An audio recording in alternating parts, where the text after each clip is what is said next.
toutes et à tous. Bonjour ma chère Audrey.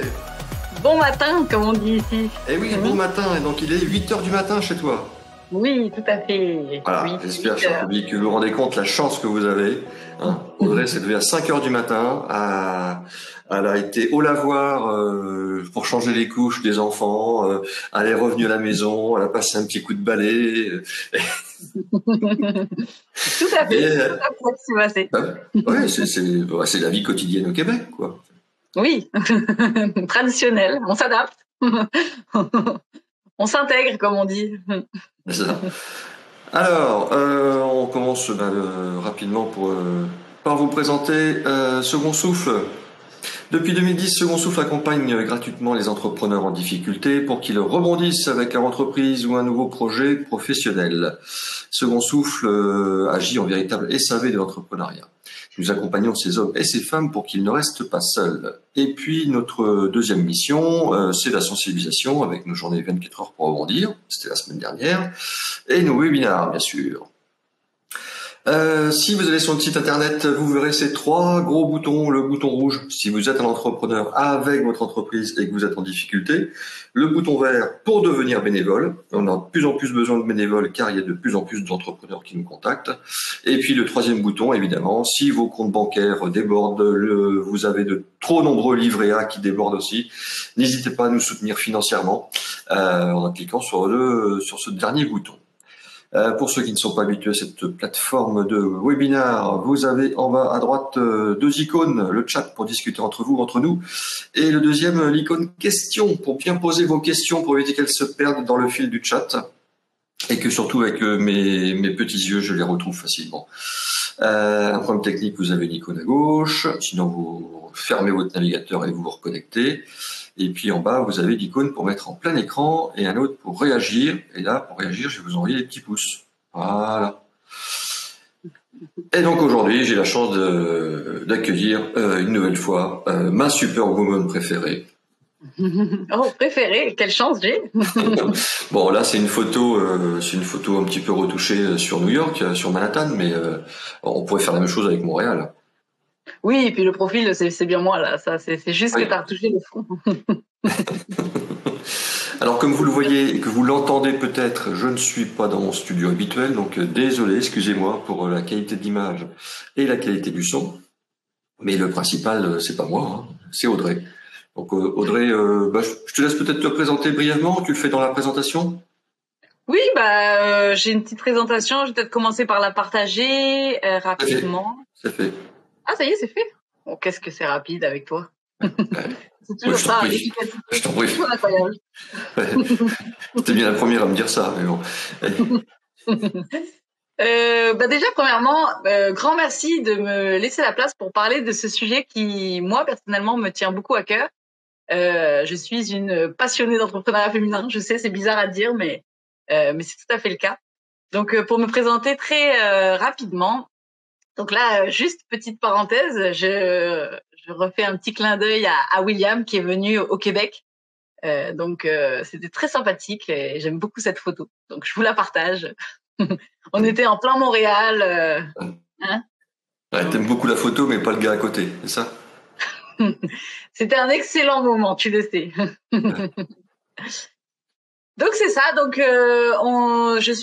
j'accompagne en fait au quotidien des propriétaires d'entreprises, des propriétaires femmes de petites entreprises, et je les accompagne dans la création et le développement, donc des premières ventes jusqu'au seuil de rentabilité. Donc c'est pour ça que c'est un sujet que je vois au quotidien. Je comprends les femmes à force de voir leurs projets d'entreprise, puis de voir leurs défis.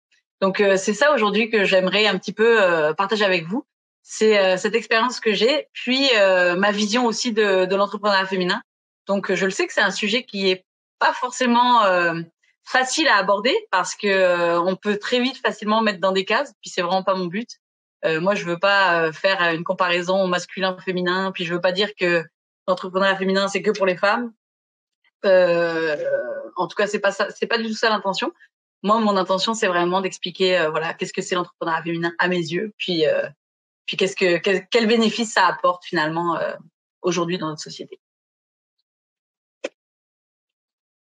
Est-ce que peut-être on pourrait commencer par voir qui est avec nous aujourd'hui, William? Alors, On a des hommes, des femmes?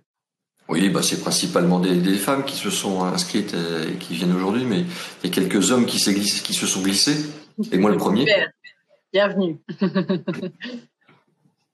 Donc, bah bien sûr, n'hésitez pas là, on est là entre nous, entre vous, comme tu dis là, entre vous, entre nous. L'idée, c'est vraiment aussi de faire un échange. Si je peux répondre à des questions, bah ça me fera grand plaisir. Donc, n'hésitez pas.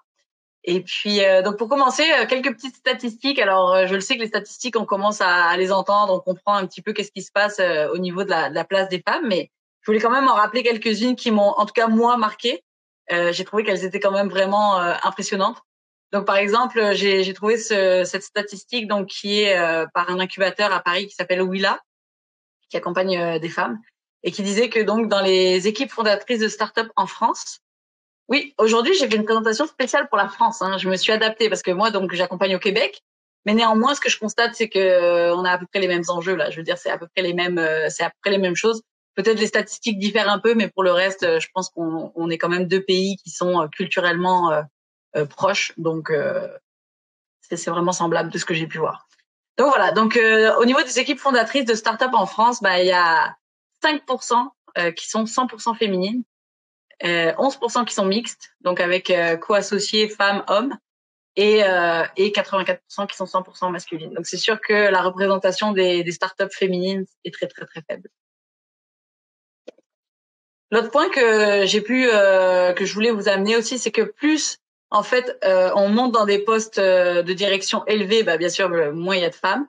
Puis aussi quelque chose que j'ai trouvé intéressant, c'est que plus l'entreprise est grosse, plus les femmes disparaissent aussi alors à des postes de direction. Donc là il y avait une statistique qui disait qu'en fait des dirigeants d'entreprises de plus de 100 salariés, elles sont à peu près 8%.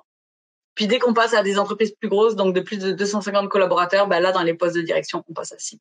Puis j'imagine que ça va dégressif encore plus plus on monte dans l'entreprise. Celle-là aussi, je la trouve quand même. Ici, on dit je suis flabbergastée, c'est-à-dire comme lui là.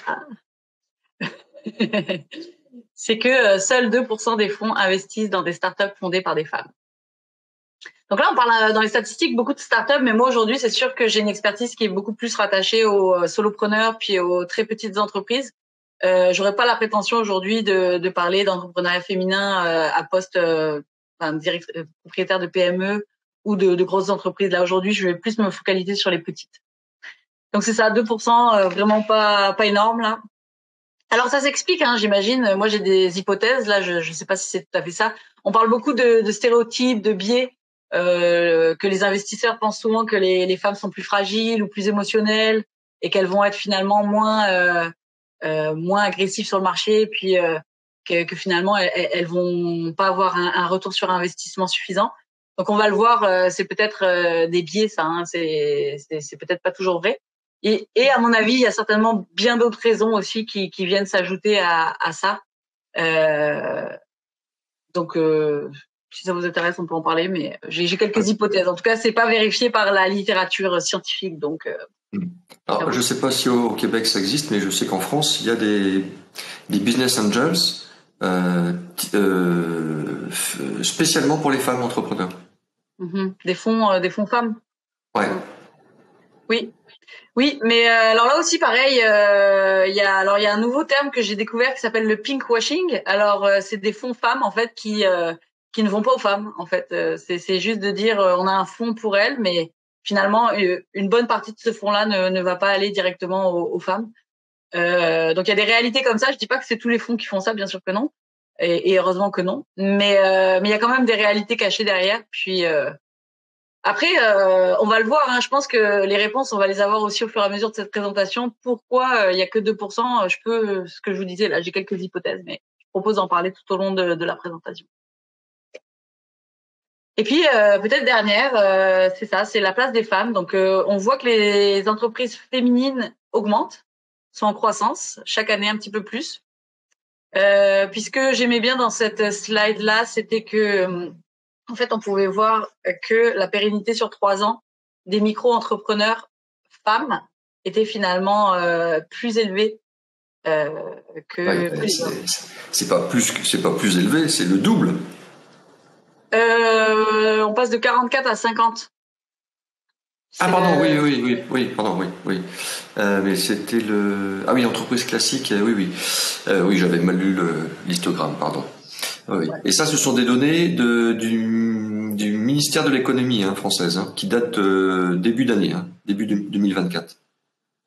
Oui, parce que moi, je vous prends pas des statistiques qui sortent de nulle part. Merci Oui. William. C'est lui qui m'a partagé le... Donc, entrepreneuriat féminin, quand même qu'on se mette d'accord un petit peu sur quoi on parle, parce que qu'on soit quand même d'accord.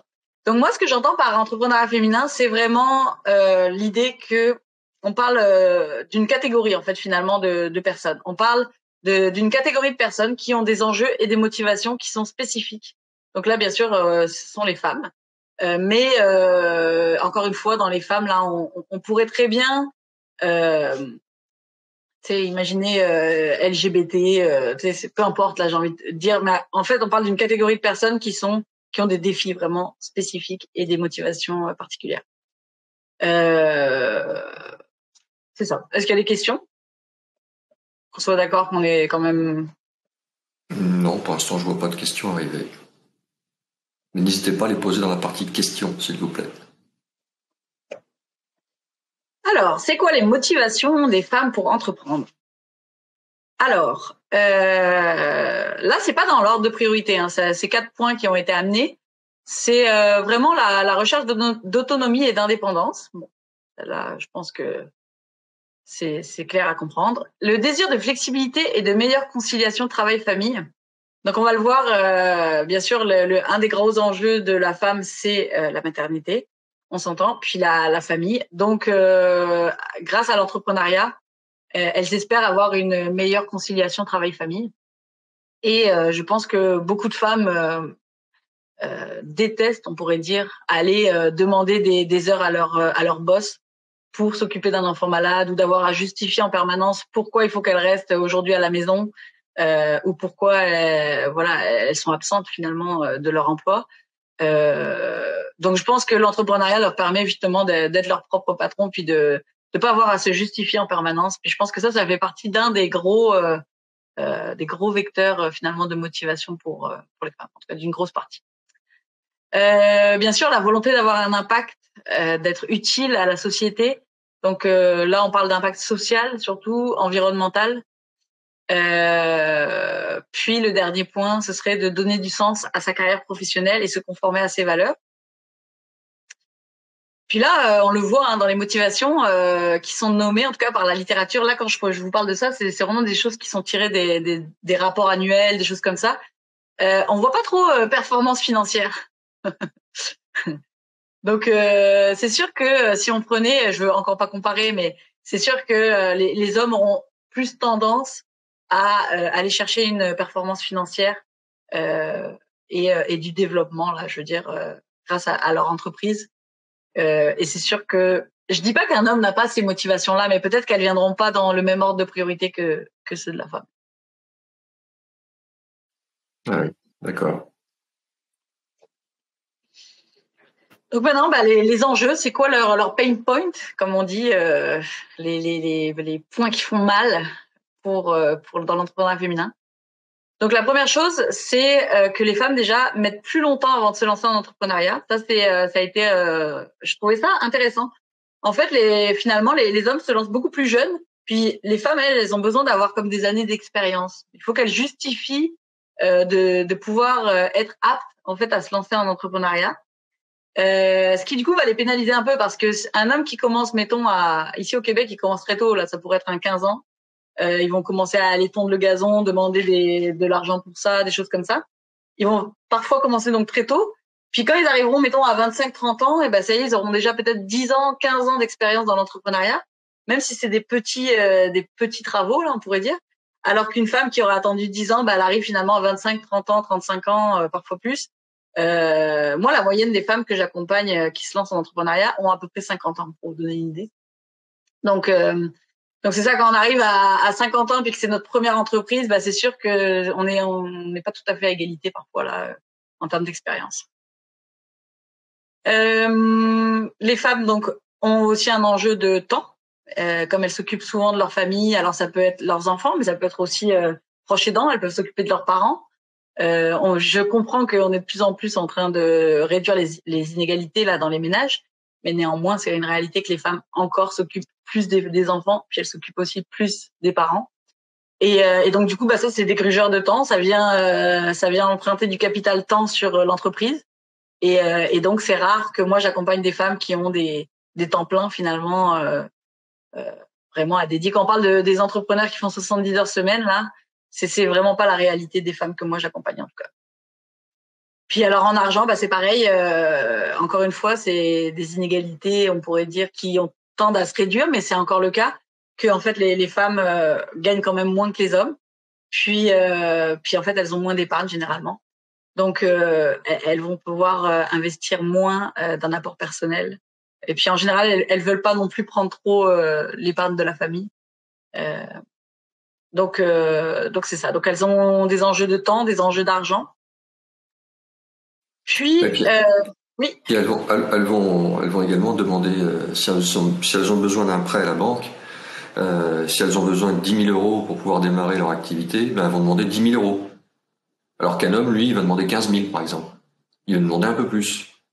Exact. Bah ça c'est le point d'après effectivement tout ce qui va être en lien avec les finances. Puis ça c'est gros point là. En tout cas moi c'est vraiment celui que je mets en vraiment un des plus flagrants que j'observe.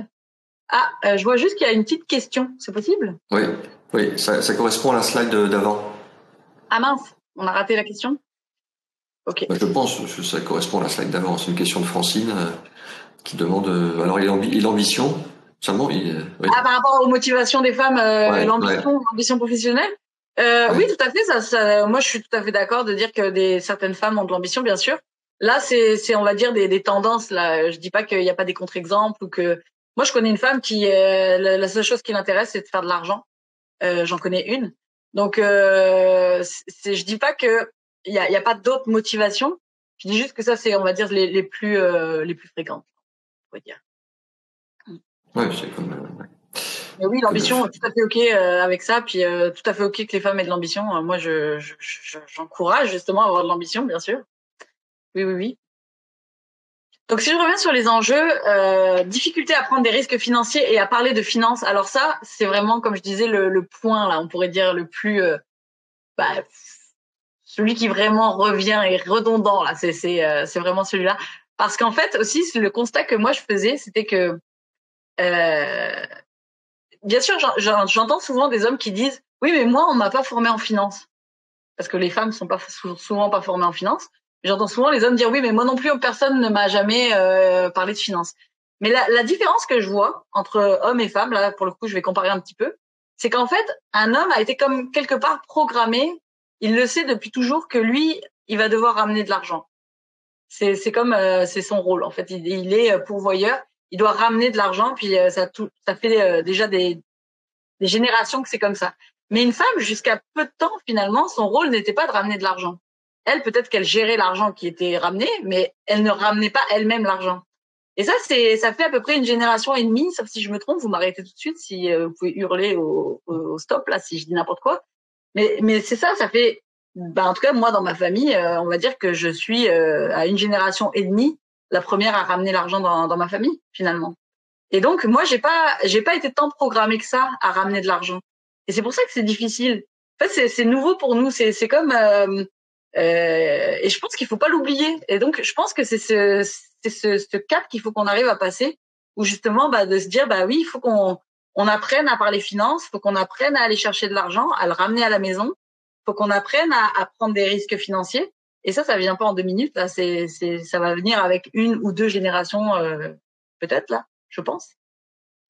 Mais oui, constat flagrant. Puis c'est ça, c'est souvent les femmes entrepreneurs vont faire comme ça avec leurs finances. Hein. Les prévisions financières, c'est difficile. Aller demander du financement, c'est difficile. Et puis quand on cumule ça avec en plus une difficulté à faire valoir les compétences, Donc, on parle souvent de syndrome d'imposteur. Là, j'ai marqué imposteur, mais j'aime mieux syndrome de l'imposture sociale. Parce qu'en fait, le syndrome de l'imposteur, ça veut dire que ça vient d'elle-même, mais syndrome d'imposture sociale, c'est qu'en fait, c'est quelque chose qu'on lui renvoie. Et je trouve que c'est plus intéressant. Donc, c'est ça, difficulté à faire valoir ses compétences et manque de confiance en soi. Bah, c'est sûr que quand on arrive devant un banquier, qu'on fait comme ça avec ses finances, qu'on n'a pas trop confiance dans ce qu'on est capable de proposer, et puis qu'en plus on a un syndrome d'imposture sociale, bah là, c'est sûr que le financement, ça passe dessous là. Hein. Je veux dire, il y a aussi une logique normale, puis on peut pas en vouloir aux banquiers. C'est tout à fait logique et cohérent aussi qu'ils disent, s'ils voient ça en face, qu'il n'a pas envie de tirer là. Ça peut se comprendre. Donc c'est ça. Puis après, bah, oui, excuse-moi. Ouais, quand vous passez un oral pour un examen, si le jury voit que vous n'êtes pas confiance en vous, vous n'êtes pas bien debout à parler à peut-être à 5, 10 ou 15 personnes, ben ça se ressent ce manque de confiance. Oui, et ça joue sur la note. Tout à fait. Puis on le voit, hein, de toute façon, je veux pas nommer des personnalités publiques et politiques, mais on le voit, il y en a, ils disent n'importe quoi, mais ils ont très confiance en eux, puis ça passe très bien. Donc c'est ça, la confiance en soi, je pense que ça vient vraiment jouer sur les inconscients, puis la personne, elle va pas vouloir investir, elle va pas avoir confiance finalement, c'est ça. Donc bon, bah après il y a d'autres points. Bien sûr, il y a la peur de ça, c'est quelque chose que je remarque. Alors je l'ai pas du tout lu dans la littérature celui-là, mais moi je me suis permis de le rajouter. La peur de se faire copier les idées, c'est quelque chose que j'observe, puis vraiment j'entends souvent. Et du coup, ça les empêche en fait de s'associer avec un partenaire d'affaires, ça les empêche de déléguer, de former des équipes, parce que on garde son idée pour soi, puis on veut vraiment s'assurer que personne va. Puis ça, je pense que c'est une peur un peu irrationnelle, puis dommage, parce que c'est faux qu'en fait quelqu'un va nous copier notre idée là. Faudrait vraiment il faudrait qu'il ait la même passion, la même envie, le même timing. C'est comme difficile de copier une idée parfois. Tu Mais vois, c'est la première fois que je l'entends, ça. Et ça, c'est typiquement féminin. bah, comme je le dis là, c'est pas dans celui-là, c'est moi qui l'ai rajouté, mais c'est quelque chose que j'observe. Alors, est-ce que les Ouais. hommes aussi? Ça, je ne Ouais, saurais pas dire. Mais en tout cas, enfin, moi, je le vois avec les femmes. Stéphanie est d'accord avec toi. Donc, Oui, ben, ça marche. Super, merci Stéphanie. C'est ça la sororité, non? On s'entraide toujours quoi qu'il arrive. Puis bon, après, bon, bah, la difficulté à négocier. Et alors, le dernier point, qui est non des moindres, on va pas le sous-estimer, c'est le perfectionnisme. Puis ça, je voudrais utiliser un petit peu une de mes entrepreneurs là qui est dans la construction, puis qui nous disait que dans la construction, en fait, par exemple, hein, je vais dire n'importe quoi, c'était pas ça son exemple, mais mettons un entrepreneur spécialisé dans le parquet, puis son client va lui dire est-ce que s'il te plaît tu peux me faire du carrelage, par exemple. Puis lui, pour servir son client, va dire oui, je te fais ton carrelage, pas de problème. C'est pas son expertise, mais néanmoins, il va le faire pour rendre service au client. Mais la femme, elle va pas faire ça. Elle va dire, ouh là là, non, moi j'ai jamais fait de carrelage de ma vie, je sais pas faire le carrelage. Non, ben non, je vais laisser ça à quelqu'un qui est bien plus expert que moi, parce que en fait, elles veulent toujours maîtriser à 100% ce qu'elles proposent. Et en fait, bon, et le perfectionnisme, ça se voit dans aussi bien d'autres choses. Il y a plein de choses qu'on pourrait donner comme exemple sur le perfectionnisme, comme par exemple faire des formations et des formations et des formations, se former en permanence. Ça aussi, je le vois. Mais du coup, dans l'idée de la construction, c'est que du coup, elle perd des mandats. Puis c'est fort dommage. Parce que lui, l'homme, il va pas se limiter. Puis elle va se limiter.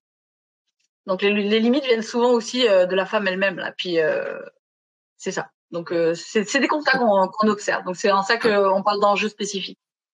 sinon, il y a une solution. Hein. Faut que faut porter un nom de famille prédestiné. Vous voyez, moi, je m'appelle Pro. Vous voyez, il suffit que les femmes se marient avec moi, toutes les femmes se marient avec moi, comme ça vous porterez tout le nom de pro, et donc vous serez toutes des professionnels et des perfectionnistes. Voilà. C'est une solution que je trouve. Alors celle-là, je l'avais jamais entendue. Ça me fait beaucoup rire. Pas mal ça, donc pareil, si vous voulez partager une expérience, quelque chose. William m'a dit qu'on pouvait même faire monter des personnes du Oui, public sur scène. Alors oui, écoutez, si vous voulez témoigner avec nous, oralement et en visio ou uniquement par oral, eh ben je peux vous faire monter sur scène, comme on dit, c'est-à-dire nous rejoindre en vidéo ou pas, mais au moins avec votre micro, comme ça vous pourrez exposer ce que vous avez, votre témoignage, ce que vous avez ressenti, ce que voilà. Bah il y a Hélène qui est partante. Alors Hélène, vous allez voir un petit pop-up, un petit message arriver sur votre écran. Voilà. Et donc après, je vous laisse régler votre caméra, la couper ou pas, mettre le son. Et puis Hélène va apparaître devant nous, Audrey. super, merci Hélène. Et puis le temps que je te laisse continuer un petit peu. Ok, bah oui, je sais pas comment ça se passe. Alors oui, je me laisse aller. Donc, pour continuer, donc le constat, c'est que suite à ces motivations, ces enjeux-là, en fait, surtout, les femmes qui réussissent à surpasser tous ces enjeux, ces freins-là, on constate que finalement, elles sont plus rentables, plus durables et plus pérennes, et qu'elles ont des meilleures performances financières. Donc c'est là où ça commence à devenir intéressant, parce que jusque-là, on trouvait que c'était quand même pas terrible, mais c'est ça, les entreprises dirigées par des femmes sont plus rentables de 32% par rapport à celles dirigées par des hommes, d'après une étude portant sur plus de 40 000 entreprises. Heureusement que je voulais pas comparer, hein. Heureusement que je suis cohérente avec moi-même. Girl Alors, power. quand on parle de plus rentable, attention, petit triangle, point d'exclamation, c'est que on dit pas forcément qu'elles ont un meilleur chiffre d'affaires. Parce que les hommes, parfois, ont des super chiffres d'affaires, mais ça veut pas dire qu'ils sont rentables. La femme peut avoir un bien moindre chiffre d'affaires, peut-être qu'elle gagne même moins que le SMIC, mais peut-être qu'elle est plus rentable parce qu'elle va quand même générer un bénéfice. Donc ça, je Eh oui. préfère aussi quand même le rappeler. Oui, bah, c'est très bien de le rappeler, parce que le chiffre d'affaires, ça veut rien dire. Voilà, c'est ça. Chiffre d'affaires ne veut pas dire rentabilité, oui. Ouais, ça me fait rire quand on entend aux informations dans la presse, les médias, dire une entreprise a fait tant de millions d'euros de chiffre d'affaires. Si elle a fait 30 millions d'euros de chiffre d'affaires et puis qu'elle a 29 millions et demi de charges. Ou Bon. plus, 60 millions, ça pourrait être le double. Oui, ça pourrait être le double, oui, exactement. Ouais.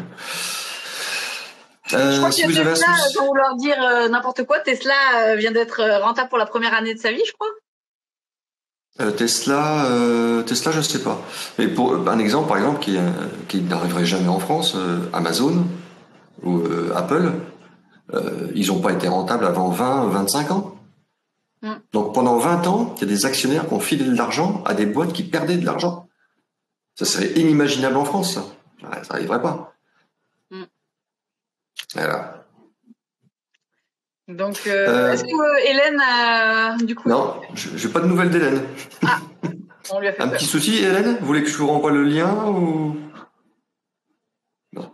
Elle est peut-être partie se cacher. Elle avait peur de toi, finalement. Correct. C'est ouvert à tout moment, en tout cas. Donc, Oui, c'est mieux si vous avez la fibre optique. Hein. Vous aurez moins de soucis de connexion. Hein. Vas-y, Audrey. donc c'est ça. Donc premier point. Donc quand ça fonctionne et elles surpassent les enjeux, elles sont plus rentables et puis plus durables. Et ensuite, il y a quand même des sacrés bénéfices que on observe. Donc là, c'est pas moi, c'est vraiment encore une fois la littérature qui remarque que l'entrepreneuriat féminin apporte beaucoup plus de diversité et d'inclusion. Donc je pourrais peut-être donner des exemples pour un petit peu illustrer qu'est-ce qu'on entend par là. Mais par exemple, plus de diversité, ça va être là, je pense à une école de patin roulette qui a une communauté LGBT. Donc c'est vraiment c'est inclusif, on va dire, pour ces personnes-là. Et puis elles se sentent vraiment accueillies, bienvenues. Puis donc du coup ça amène du coup une meilleure cohésion sociale. Ah, attends. Bonjour Hélène. Ah, votre micro est coupé, Hélène.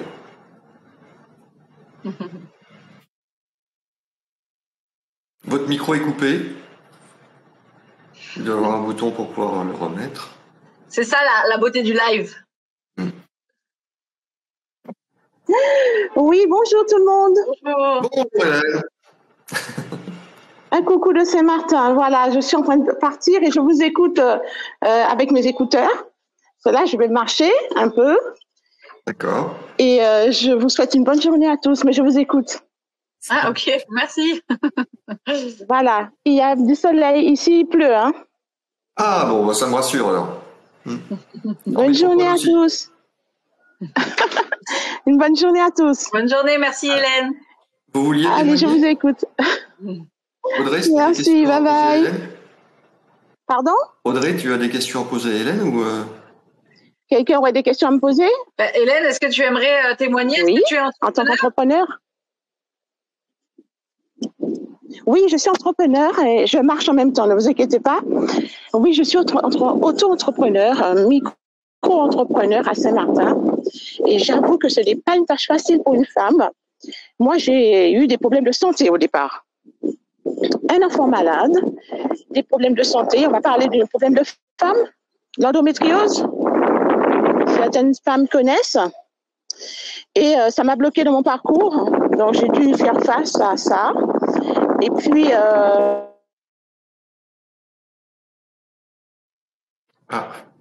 Bon, ça a coupé.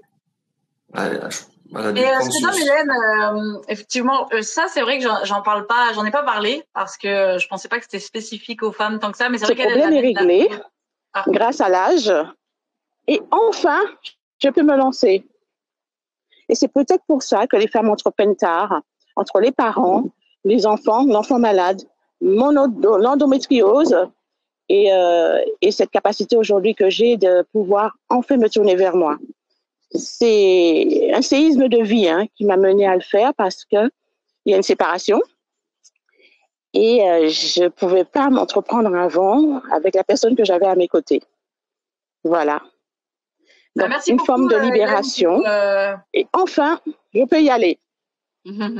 Oui. Merci beaucoup pour ton témoignage, vraiment, parce que c'est super, en fait. Voilà, c'est le témoignage d'une femme avec tout un parcours. Ok.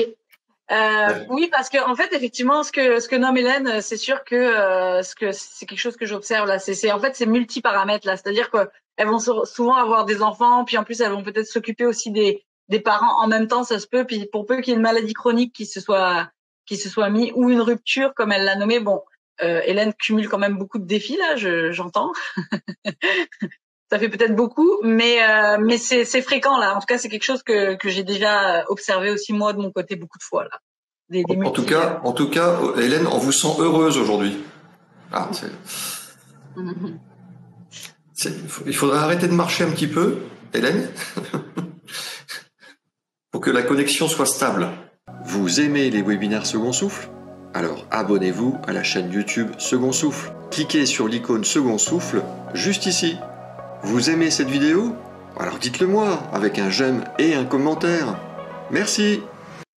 Donc c'est ça. Donc les bénéfices que je perçois donc de l'entrepreneuriat féminin, c'est vraiment donc cette vision qui est plus inclusive avec plus de diversité. Après beaucoup aussi d'innovation sociale. Ça c'est un point que j'aimerais mettre un petit peu de l'avant là, vraiment les innovations sociales. C'est tout ce qui va être en fait en lien avec exclusion par exemple de la pauvreté. Ça va être tout ce qui va être pour les aînés, les services aux aînés, le vieillissement de la population, peut-être les personnes à besoins particuliers, donc les autistes, toutes les personnes finalement qui sont un peu en marge ou exclues, ou alors tout simplement tout ce qui va être aussi des soins de santé, ça pourrait être et les femmes se retrouvent beaucoup dans les innovations sociales. Les bénéfices aussi, c'est qu'en situation de crise, donc je ne veux pas rappeler ça, mais on est quand même un petit peu en situation de crise. Les femmes montrent souvent une meilleure croissance. Elles ont une forte capacité à remettre en question les modèles préétablis et à innover. Elles ont une bonne gestion des risques parce que justement elles en prennent peu. Donc quand elles les prennent de façon très calculée. Si elles ont de l'argent à dépenser, elles savent qu'elles en ont pas beaucoup. Donc elles vont vraiment y réfléchir beaucoup pour s'assurer qu'elles le mettent au bon endroit. Puis après, je pense que c'est ça, c'est vraiment dans l'ADN de la femme d'aller chercher une rentabilité avant d'aller chercher une performance financière. Donc je pense que que c'est ça, que je pense fondamentalement que l'entrepreneuriat féminin contribue en fait au fonctionnement de notre société en proposant justement un modèle économique qui est alternatif, c'est-à-dire que on va aller chercher peut-être moins de croissance, mais une croissance plus progressive et plus durable sur le long terme, avec une meilleure rentabilité. Puis, je pense aussi que l'entrepreneuriat féminin s'ancre plus aussi dans le local, dans la communauté, en essayant de répondre à des besoins de cette communauté-là. Donc, ça crée des emplois aussi qui sont non délocalisables. Par exemple, elles vont, je donne un exemple comme ça là, mais un service de proximité, par exemple un centre d'esthétique ou une clinique de massothérapie. Voilà, ben ça c'est vraiment des services au sein de la communauté qui sont souvent offerts par des femmes et qui donc créent de l'emploi. C'est ça. Puis une volonté de répondre aux besoins sociaux, donc le vieillissement de la population, soins de santé, l'éducation, enjeux environnementaux et sociaux. Voilà, pour le reste, je pense que je me répète un petit peu là, mais je pense que effectivement, oui, excuse-moi William. Non, vas-y. Qu'est-ce qui te fait rire? Tu te répètes un petit peu, mais c'est très bien. Oui, je me répète beaucoup là, je crois, hein, avec cette slide. Celle-là, elle m'embête parce que je me répète. Donc c'est ça. Donc moi, je crois qu'en ce moment, on est dans un contexte qui fait que peut-être l'entrepreneuriat traditionnel, on va dire pas masculin là, mais traditionnel, a fonctionné. Sauf que là, on arrive comme à une certaine limite, un certain plateau, avec, comme on le sait là, peut-être une économie qui est plus fragile, des enjeux géopolitiques, des problèmes de transition écologique, de réchauffement climatique, etc. Je vais pas vous les renommer là, sinon on pourrait recréer de l'éco-anxiété encore. Mais en fait, je pense que le modèle que proposent les femmes finalement apporte finalement un vent de fraîcheur puis des solutions concrètes finalement à ce qu'on est en train de vivre aujourd'hui. C'est peut-être pas encore très bien perçu. C'est sûr qu'on aime dire qu'un entrepreneur à succès, c'est l'entrepreneur qui va investir dans les technologies, intelligence artificielle. C'est sûr que de dire qu'une femme qui s'investit pour les autistes, bah, c'est peut-être, sans vouloir être péjorative, mais c'est peut-être un peu moins sexy là. C'est moins, on va moins parler d'une femme à succès quand elle va s'occuper de personnes autistes que quelqu'un qui va aller, je sais pas moi, développer la filière batterie pour les autos électriques. Alors c'est sûr que pour l'instant, je pense qu'on est encore à un point de bascule où finalement, petit à petit, on commence à prendre conscience que cet entrepreneuriat-là est vraiment nécessaire, puis qu'on en a besoin pour nos sociétés actuelles. Et c'est pour ça que je crois beaucoup dans l'entrepreneuriat féminin d'apporter justement une façon de percevoir un modèle économique qui est différente, puis qui à mon avis va être plus durable dans le temps. C'est ça. Qu'est-ce que t'en penses, William? Non, mais je suis assez d'accord. Oui. T'as le droit de dire non. Hein. On n'est que des femmes, mais. En tout cas, on n'a pas eu le temps de remercier Hélène pour son témoignage. Donc merci beaucoup Hélène. J'ai coupé votre vidéo parce que on a l'impression de se croire sur un bateau à un moment donné, donc on a un peu le mal de mer. Mais en tout cas, merci pour votre témoignage de Saint-Martin. Et puis, il y a quelqu'un qui est là aujourd'hui. Là, je sais plus si j'ai déjà eu l'occasion de le dire, mais je trouve qu'elle a un prénom magnifique. Je connaissais pas ce prénom. Ça s'appelle Muguette. Alors Muguette, si vous êtes là, n'hésitez pas à réagir. Hein. Et puis même les autres femmes qui êtes présentes, si vous voulez faire comme Hélène, venir en vidéo avec nous pour témoigner de votre parcours, n'hésitez pas à me le dire dans le chat en me disant ok, je veux monter sur scène par exemple. Voilà. Oui. Puis je vois qu'il y a une question aussi, quelle femme d'affaires pourrait être citée en exemple? Alors, c'est sûr que là, moi, j'ai un exemple flagrant en tête là qui m'est venu, mais il est québécois. Mais peut-être je vous inviterai à aller regarder, peut-être si ça vous intéresse. C'est Lise Boitier, donc c'est une femme d'affaires qui a lancé une entreprise de cosmétiques ici au Québec. Puis elle a fait partie des premières femmes en fait à succès, on pourrait dire, à monter vraiment une belle entreprise. Et en fait, ce que j'aime beaucoup avec Lise Boitier, c'est qu'en fait, elle a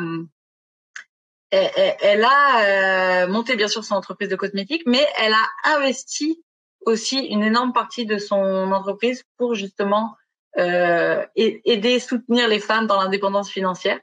Puis c'est ça en fait que ça montre, c'est que ça montre aussi cette volonté d'avoir un impact social au-delà de la performance financière. Elle a eu la performance financière, puis après elle est allée chercher son impact social.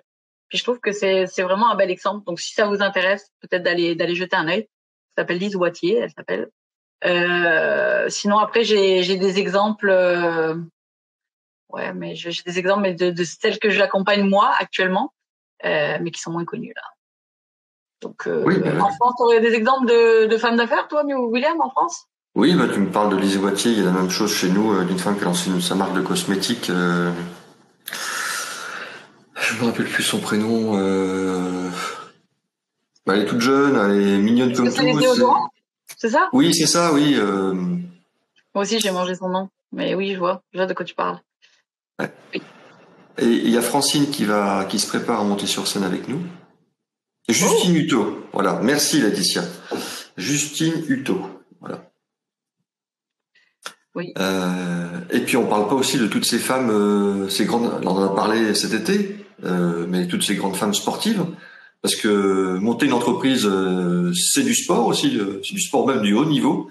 Donc on peut peut-être aussi faire souvent, enfin d'ailleurs on fait souvent la comparaison entre le sport et l'entrepreneuriat, parce que ça implique beaucoup d'exigences et de lâcher prise et de persévérance.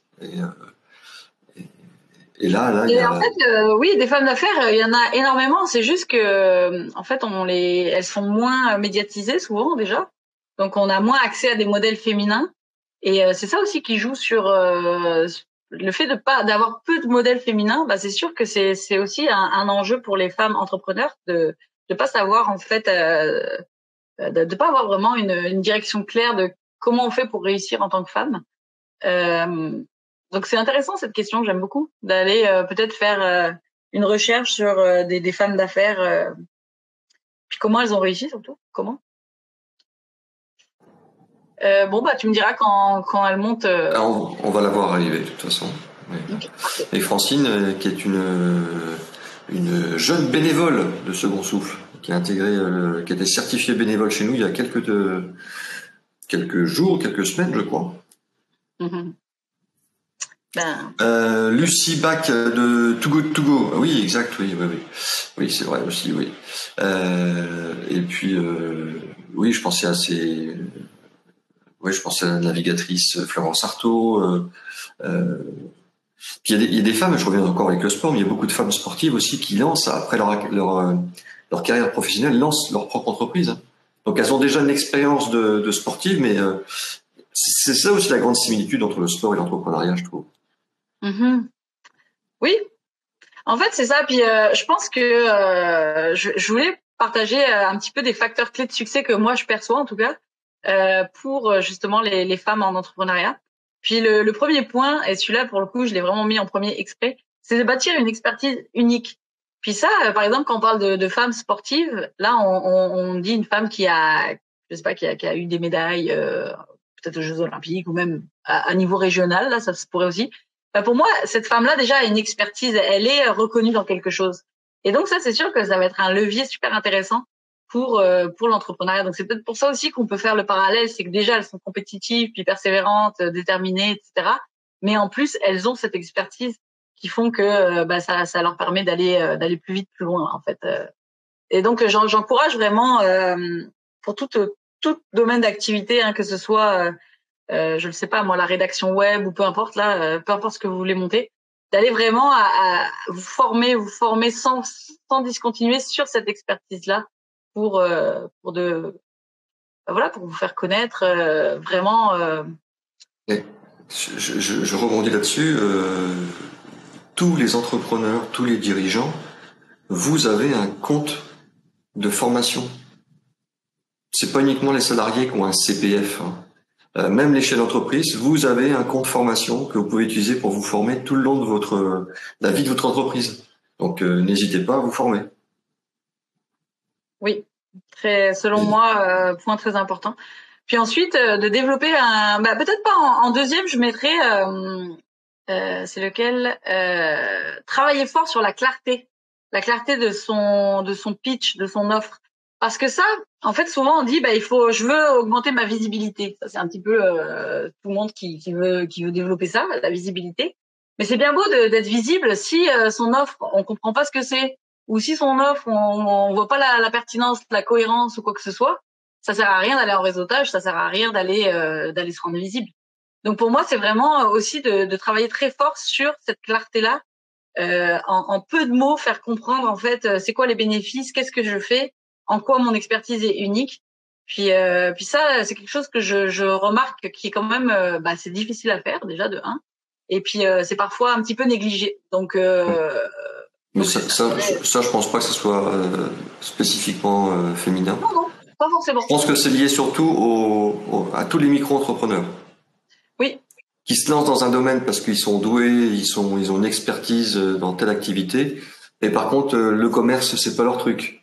La comptabilité, c'est pas leur truc. La gestion, c'est pas mon truc. Bah oui, mais faut savoir te vendre. Et pour savoir te vendre, il faut avoir une clarté de son offre, avoir le bon pitch pour pouvoir ensuite proposer ses services. Voilà, c'est d'abord, avant de vendre votre micro-entrepreneur, avant de vendre votre produit, vous vous vendez vous-même déjà. Ça, c'est difficile comme exercice, d'ailleurs. C'est vous l'image de marque de votre entreprise. Donc, j'aurais dit ça. J'aurais dit aussi d'établir une stratégie. Parce que parfois, ça aussi, ça peut être un petit peu négligé, là, on va dire, peut-être le plan d'affaires ou au démarrage, c'est sûr qu'un plan d'affaires, c'est peut-être pas très pertinent, mais après un certain d'avoir testé son marché, fait son étude de marché, etc. C'est sûr que j'encourage vraiment pleinement à aller travailler une stratégie qui soit bien sûr réaliste, c'est mieux, cohérente et alignée, et de finalement suivre avec des indicateurs de mesure cette stratégie-là. On se donne un temps, on se dit par exemple, je lance cette stratégie-là, je me donne 6 mois, 1 an pour atteindre mes objectifs de la stratégie. Puis au bout de 6 mois, 1 an, on peut la réévaluer, mais on se laisse un certain temps pour la faire vivre et pour voir si elle fonctionne ou pas. Je pense que ça aussi c'est quand même assez, encore une fois, peut-être négligé par certaines. Donc je préfère le rappeler. Je vois qu'il y a Francine avec nous. Bonjour Francine. Bonjour, pardonnez-moi, j'ai eu beaucoup de mal. Alors là, j'ai des lunettes de soleil parce que j'ai perdu les lunettes de vue. Si je veux vous voir, je suis obligée. Sinon, je vais être comme ça. Oui, bonjour. Ravie d'être avec vous. C'est parce qu'on vous éblouit, Francine. Exactement, je suis.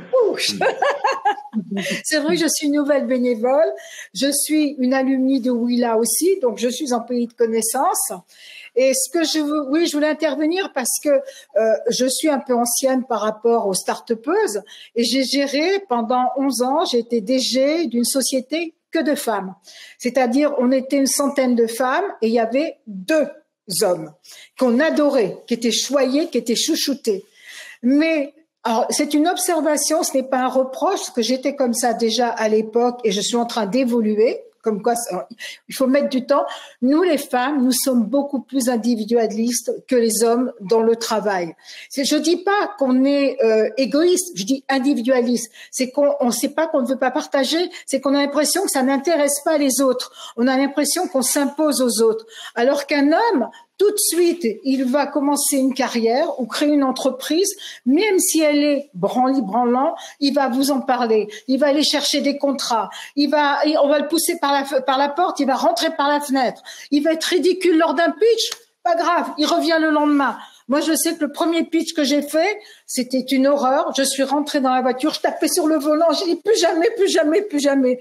Il y avait d'autres candidats qui étaient, chacun a ses défauts et ses qualités. Ils sont arrivés le lendemain ou le surlendemain dans une autre présentation sans aucune gêne, sans aucun problème. Et j'ai un de mes associés, qui est beaucoup plus jeune que moi, puisqu'il a 30 ans, il me dit, mais alors? Parce que je lui dis, mais t'as pas fait ça? On a loupé ça. Il me dit, ben oui, mais il me dit, il y en aura d'autres. Et c'est vrai, il y en aura d'autres. Si on commence à s'arrêter aux échecs, aux obstacles, mais on est là, on est comme le petit lapin devant le mur, on pense qu'à ça, qu'à ça, qu'à ça. On n'endort pas et on n'avance pas. Et je pense qu'effectivement, nous, le côté féminin perfectionniste que l'on a, moi, sans arrêt, j'attendais, je dis non, là, je suis pas prête. Là, il faut encore revoir ça. La théorie, non, il faut que je revoie le plan de financement, le business plan. Je l'ai revu au moins 200 fois. Ben, les hommes, non, pas du tout. Et ils ont raison. Et ils ont complètement raison et ils avancent parce qu'ils sont beaucoup moins honteux, gênés et ils se construisent beaucoup moins dans le regard des autres que nous. Voilà. Donc, je pense que ça, c'est quelque chose qu'il faut quand même apprendre d'eux. Il y a au moins ça que l'on apprend de vous. Au moins ça. Voilà, c'est ce que je voulais dire. Et je veux dire que les femmes ont beaucoup de force. J'ai entendu tout à l'heure Hélène. Je pense qu'elle n'est pas la seule. Nous sommes très nombreuses à avoir des expériences colossales, mais c'est ce qui fait aussi notre force. Mais cette force-là, il faut absolument la traduire dans les entreprises, ne pas avoir honte. Quel que soit l'âge, quelle que soit la condition sociale, il faut y aller. Et hier, j'ai assisté à c'était Be the Boss, je crois, et il y avait des femmes magnifiques qui arrivaient des territoires ultramarins, mais extraordinaires. Des expériences, des projets, je pense qu'il faut y aller et ne pas hésiter à former une équipe autour de soi. On ne perdra pas la propriété intellectuelle et alors, on va vous piquer la marque, on va vous en construire une autre derrière. C'est pas un problème. Vous n'avez qu'à inscrire vos brevets si vous avez peur qu'on vous pique vos brevets. Mais au contraire, il faut parler. Vous avez vu, hein? J'y vais. Il faut parler, partager et ne pas avoir peur d'avoir des retours très négatifs. Et au contraire, je pense que c'est ceux-là qui sont qui forment la construction de la société ou notre construction à nous. Voilà, c'est mon petit témoignage. Ah ben non, je vais te laisser la place parce que je trouve que t'es super. Moi, je suis tout à fait d'accord avec toi. J'ai presque envie, tiens, vas-y. Allez, on y va. Non, moi, j'y crois beaucoup. Là, je me suis lancée dans la prévention. C'était pas du tout mon domaine, hein. Avant, j'étais avocat. Après, j'étais dans l'art. Mais là, la prévention, parce que c'est le résultat de certaines expériences négatives dans la santé. Et je trouve, et je me bats en France pour la prévention primaire, beaucoup. C'est-à-dire que la prévention dès l'âge de 30 ans. C'est en France, quand on dit prévention, on vous dit, c'est les EHPAD. Pas du tout. Moi, je commence à 25-30 ans. Et je trouve ça génial. Et c'est pour ça, quand vous disiez, les femmes pensent à changer la société, oui, mais on le médiatise pas suffisamment. Et on pense à l'argent. Attention, hein, moi je me suis juré d'être milliardaire dans 5 ans, donc je pense à l'argent. C'est pas un problème, mais médiatisons-nous. Il faut pas avoir honte. Faut pas avoir honte. Pas avoir honte de parler d'argent notamment. Puis, merci beaucoup pour ton témoignage parce que je trouve que tu apportes un point qui est intéressant, c'est le paradoxe. En fait, j'appellerais ça le paradoxe de la femme. Mais c'est qu'en fait, d'un côté, on est comme plus collaborative, on est plus dans le soutien, dans l'entraide, etc. Mais d'un autre côté, comme tu l'as dit, et je suis tout à fait d'accord avec toi, il y a ce côté très individualiste où finalement on va pas oser aller former une équipe, on va pas oser aller s'entourer, on va pas oser demander de l'aide, etc. Puis ça fait que du coup on se recentre sur soi-même et on s'isole. Et en fait il y a ce paradoxe-là parce qu'en fait c'est contre nature. Je pense que la femme justement elle a ce besoin-là d'être en équipe, elle a ce besoin-là d'être ensemble. Et c'est juste le déclic qu'il faut qu'il switch parce qu'aujourd'hui ça crée un paradoxe. Puis Et puis tu ne peux avancer qu'en équipe, hein. T'as pas la science infuse, t'as besoin du regard extérieur, t'as besoin de la critique. Moi au début j'étais vexée. Après je me suis dit mais t'es malade, au contraire, analyse l'observation que l'on t'a faite. Et si elle est constructive, il faut t'en inspirer absolument. Et c'est une manière d'avancer. Je vais citer quelqu'un, évidemment je prends pas le plus petit, hein, mais je prends Bernard Arnault. Bernard Arnault qui a une personnalité, les gens le jugent, je rentre pas là-dedans. Mais lui, depuis le début, il a eu 3-4 personnes qui ne l'ont pas quitté. Une des dernières qu'il a quitté, c'est parce qu'il est décédé. Sinon, il a gardé les mêmes, alors qu'il est dur, hein, il est censé. Mais son équipe rapprochée, c'était ses copains. Et confiance totale. Et il écoutait tout ce que ses amis lui disaient. Je parle de la garde très rapprochée. Et je pense que nous, on a du mal à faire ça parce que notre garde rapprochée, vous savez où elle est? C'est la famille, c'est les enfants. Donc, on se construit pas une nouvelle garde rapprochée. Et je pense qu'il faut vraiment qu'on se forme à ça. La famille, les enfants, c'est la garde rapprochée, mais elle nous apporte pas. Enfin, c'est à notre niveau. Voilà. C'est comme vous avez l'amour d'un homme, l'amour de vos enfants, de votre famille, et puis vous avez pas l'amour de votre entreprise, mais presque. Moi, je sais que c'est mon bébé, mon entreprise, et je me bats. Hein. Attention, et je griffe si on la touche, pas dans le bon sens du terme. Voilà, je pense qu'il faut absolument qu'on se positionne sur les 3 niveaux. On a besoin des 3 niveaux. Enfin, je pense sincèrement qu'une femme, elle fonctionne pas sur 2 pieds, mais sur 3 pieds. Voilà, l'amour d'un homme, la société qu'elle monte, sa société à elle, sa start-up, son groupe, peu importe, et les enfants. Je pense que c'est comme ça qu'on avance bien, nous. Bah, c'est personnel, hein, comme analyse, attention. C'est ça qu'on merci beaucoup de ton témoignage, puis je pense que c'est partagé par de nombreuses femmes, là, peut-être pas toutes, mais oui, en tout cas, on l'a vu. Ouais. Je vous laisserai regarder dans le chat, Francine, vous verrez qu'elles sont toutes d'accord avec vous. Merci pour votre témoignage, Francine. Merci beaucoup. À bientôt. Au revoir. À bientôt. Moi, je trouve ça super intéressant justement d'amener des personnes sur scène, peut-être un format que je trouve vraiment super, parce que justement, ça appuie avec des vraies choses finalement de la vie. Puis parce que la théorie, c'est beau. Tu m'as enlevé ma présentation. Ah, je croyais que tu avais fini. Ah, bah alors. Non, presque. J'ai encore quelques petits trucs à dire. Je la remets. Voilà. Bon, bah c'est ça. Mais je vais peut-être passer un petit peu vite sur les facteurs clés de succès, mais en tout cas, peut-être si je devais en dire encore un, ce serait vraiment d'aller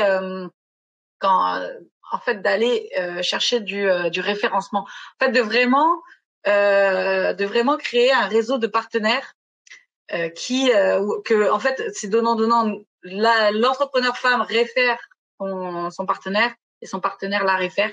Puis je pense que ça fonctionne super bien, justement parce que nous avons une approche collaborative, on aime ça finalement, être dans l'entraide, dans le soutien, etc. Donc c'est quelque chose que vraiment je constate que quand les femmes font ça fonctionne et ça leur apporte beaucoup de mandats, beaucoup de ventes. Parce que se vendre, c'est pas simple, mais quand c'est quelqu'un d'autre qui vend à notre place, c'est vachement mieux. Donc j'y crois beaucoup dans ce fonctionnement-là. Pour les autres facteurs clés, je vous laisserai les lire. Puis c'est ça. Donc en conclusion, ce que je voudrais dire pour le mot de la fin, c'est vraiment qu'il existe de nombreux réseaux de soutien en France qui comprennent les réalités spécifiques des femmes entrepreneurs. Moi, je vous invite à 1000% à aller les rejoindre.